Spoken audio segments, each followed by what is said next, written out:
பாக்கரி அண்ணே. இன்னைக்கு உனக்கு விடுதலையாமே. ஆமாண்ணே. வெளியில போய் தப்பு தண்டா பண்ணாம நல்ல பேர் எடுக்கணும். சரிங்கண்ணே.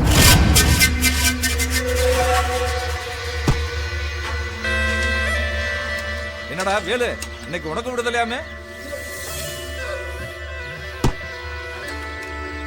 இல்ல இல்லடா, ஐயா சொன்னாரா உனக்கு விடுதலைன்னு சொல்லி. நான் சொல்றேன், இன்னைக்கு யாருக்கும் விடுதலை இல்ல.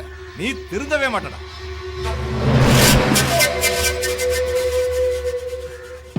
அம்மா விடுதலையாக விட்டுருவேனாடா? உள்ளே கிடந்து சாவேண்டா.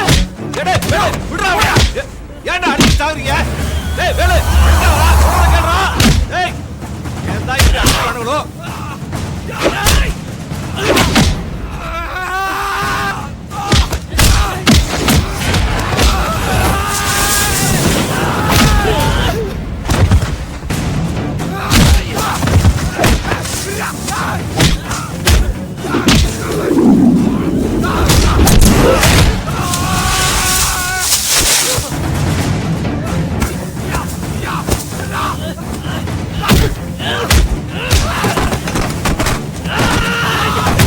ஐயா, கிரியா அந்த ஒத்தகையை வேலு அடிச்சுக்கிறானுங்கய்யா.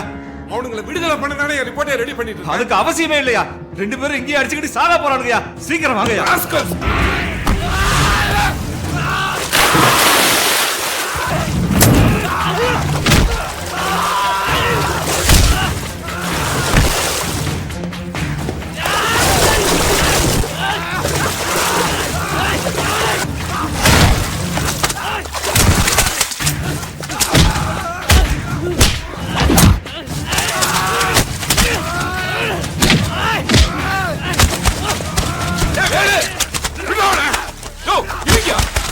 ரெண்டு பேரையும் டெக்கினி விடுடா.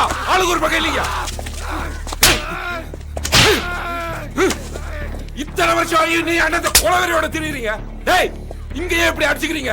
வெளியில போனாலும் இப்படி தானே அடிச்சு சாவுங்க. அதுக்குள்ளேயே கடந்து சாவுங்கடா. இனி உங்களுக்கு இங்க இடம் இல்லடா. ஒருத்தனை வேலூர் ஜெயிலுக்கும் ஒருத்தனை சேலம் ஜெயிலுக்கும் அனுப்புறேன். சென்ட்ரல் ஜெயில கடந்து அவஸ்தைப்பட்டாதான் வாழ்க்கை என்னங்கிற அருமை அவனுக்கு தெரியும்.